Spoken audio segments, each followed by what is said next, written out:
Anything from my part or?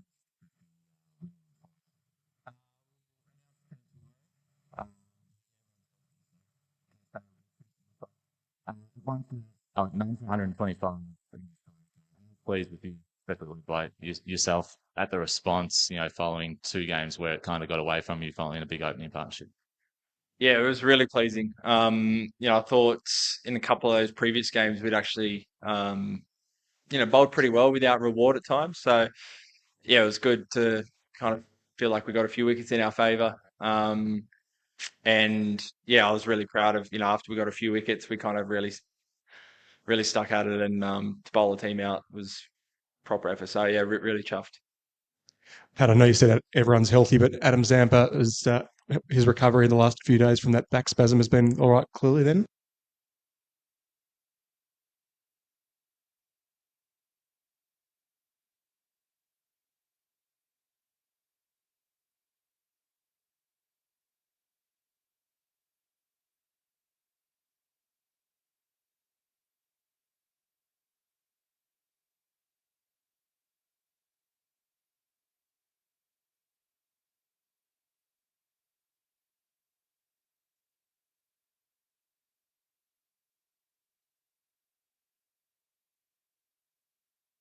It's quite a few really. They're they're a side that always seems to be right up there. Pretty well structured, I think, across. Some really good who can do some damage, some spin bowlers that can bowl 20 of their overs plus.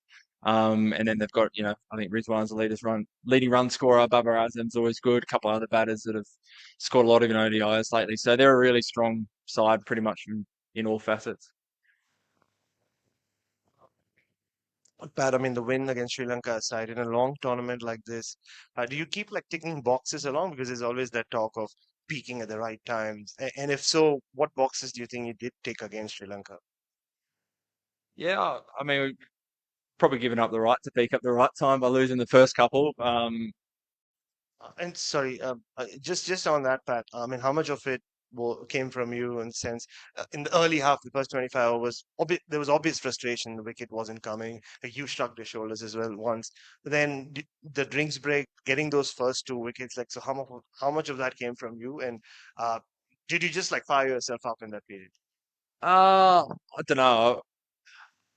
I think after the first two losses, everyone in the team was really keen, trying to make amends. Maybe even trying a bit too hard for the first 25 overs. Like everyone in the field was diving around, um, plenty of kind of energy. So I think it was pleasing to get the breakthrough.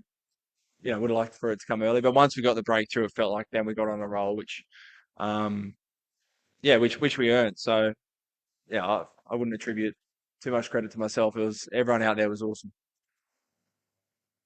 Hi, Pat. Sumit here. You won the toss in the first two games and lost those games. And finally, against Sri Lanka, you lost the toss and you won the game. So, are you hoping you will lose the toss tomorrow? Yeah, potentially. Yeah, it's tough. So, I mean, is it a challenge to decide what to do because of so many venues and different conditions and, picking the team and deciding on the toss? I think it can be. You know, the interesting thing when you look at the statistics around the toss is just about every venue is 50-50. So, in the first two games, we were totally outplayed.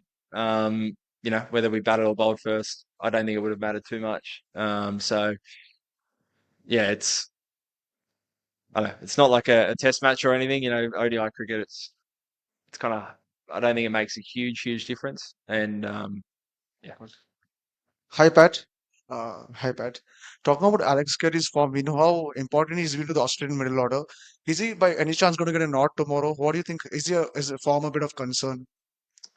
Yeah, Alex has missed out in the last couple, which is unfortunate. We know he's a class player, but Joshy stepped up last game was awesome. So again, we feel really lucky that we got someone like Alex Carey in the squad who can't find his way into the 11. It's a sign of a pretty strong squad, I think. Hello, Pat. Good afternoon. Pat, the batting has not been as what you would have wanted in the first three games. So, how important is it for the batters to get the game going, especially from the game against Pakistan onwards? Thank you. Yeah, of course, really important. Especially at a venue like here in Bangalore, I dare say it's going to be high scoring. Smaller field, pitch is always really good here. So, um, yeah, batting super important. I think the way the guys started last game really set the tone. Mitchie and Davey up front from the first over taking the game on. That's what we want from our players. And they're working really hard. They're doing all the right things. So I'm sure plenty of runs are around the corner. Hi, Pat. Pakistan, the bowlers are struggling to bowl in the middle overs. They are conceding a lot of runs. They are not taking as many wickets. So, do Australia plan to particularly, attack them or put them under pressure in those areas and during that period of the play? I don't think we'll, have a really specific plan around that. It is most games of ODI cricket's won in those middle overs, either by, not conceding wickets when you're batting or trying to get a few breakthroughs with the ball. So, it's an area of the game that we spend a lot of time on how to navigate through. But we're always to our players, play what's in front of you. If you feel like it's a good opportunity to attack, then go for it. But if it feels like maybe a moment that you just need to bide your time and set up for the back end, that's also okay. Hey, Pat. Just with the start that you've had in this World Cup, a lot of observers talking about how much, particularly, I guess, with the bowling nucleus of the bowling attack, Cameron Green, that players have looked a bit tired because of the volume of high intensity cricket you've had in the last 6 months. Is there anything in that? Would you admit it if there was? Uh, I'd say it's not overly different to any other international team. The nature of being international cricketers, you play a lot, probably over 100 days of the year, you're playing cricket. This one's been particularly busy. I think we've done a good job of managing everyone as best as we can. So I wouldn't say that's a huge factor in the first two losses. And just quickly, if I may, you were talking about the toss and deciding what to do. How important do you think, or how much of a factor is dew been in this tournament with the variation of it around the country, and how much do you investigate that when you're looking at games? Yeah, it's a factor. I think I've said it previously in T20s. The dew might play a part for 50% of the match plus. In here, day nighter might only play part for the last 20 overs, say in an ODI. So you got to balance whether, say, bowling second, it might be tough at the back end, but also you've got lights on, ball might zip around, swing around a bit more at night before that. So it's a balancing act. I don't think there's a right or wrong. As I said, it's pretty much 50-50. It's normally just whoever plays better on the day. Hi, Pat. In addition to my colleague's question, what do you make of Shaheen Shah's struggle? Is he's lacking fitness and not not taking wickets? Uh, to be honest, I haven't been watching too much, so can't really comment on that. But he's always a good competitor. He's always a threat up front. So um, we'll hopefully keep him quiet tomorrow. Yeah, yeah. Pat, see, some controversial statements have been made. Firstly, Mickey Arthur has made some controversial statement. Then we saw even Mohammad Rizwan, he made a controversial statement that he's supporting this victory is dedicated to Hamas. So, do you think this all is required in on the cricket field? Because it's simply politicization. What's your view on this? I, I think I only got half of that. But yeah, I love seeing sports people seeing their personalities brought out as well. So yeah, no hugely strong thoughts either way. Pat, you addressed the middle overs a little while ago and how much of and how vital it is to like the result and all of that. As a bowler, and specifically in Indian conditions, how hard is it to sort of bowl through those overs? And do you sometimes sort of, risk giving away runs in order to pick up those wickets in that phase? Yeah, for sure. It's a delicate balance sometimes where they're trying to keep the run rate in check, try and go for 3 or 4 and over, or do you try and risk it to pick up those vital wickets? And Yeah, I think you saw a bit of a shift in us last game. You know, South Africa, we felt like we had them relatively under control, but we didn't get any wickets. Last game, we were a little bit more aggressive, a few more bounces, and yeah, fortunately got us a breakthrough, and that's kind of where you get into the game. So I think it's always that delicate balance. Pat, with a couple of century opening stands against you guys in the last couple of games, does any consideration come to you to take the new ball potentially? Uh, Not overly.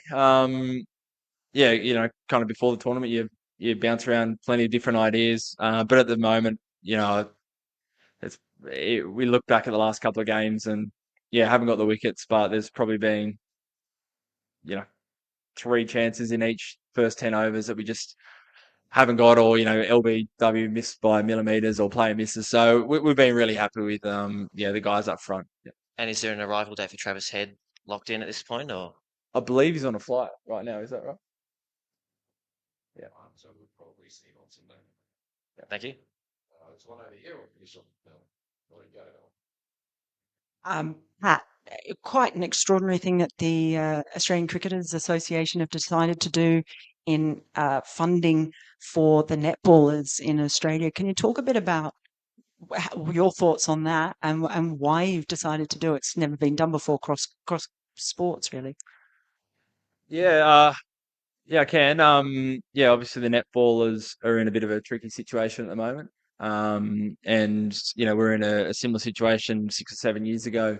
And we got some support that really helped the players. And that was, I think, you know, from a few outside individuals. So they asked for a lending hand, and the ACA stepped up and said, "Yep, we're you know, we'll create a bit of a fund to help you out and hopefully get you through these next couple of months." I know all the sports are pretty closely linked, and all the players' associations work really closely. So yeah, thought it was a good opportunity to be able to help. But was there a sense of relief for you guys when you saw the Netherlands South Africa result? And how much does that open up the whole kind of, you know, situation thing for you? Yeah, I mean, it was good. I won't lie. I think it just, yeah, evens all the teams out really. So, yeah, they played really well. We've got them after this game. I think what we're seeing in this tournament is, you know, it's 10 really strong sides. It's not sides that are just making up numbers. They've all qualified, and they're all here because they've earned their spot. So, yeah, there's no easy games. It's everything's pretty full on. Right.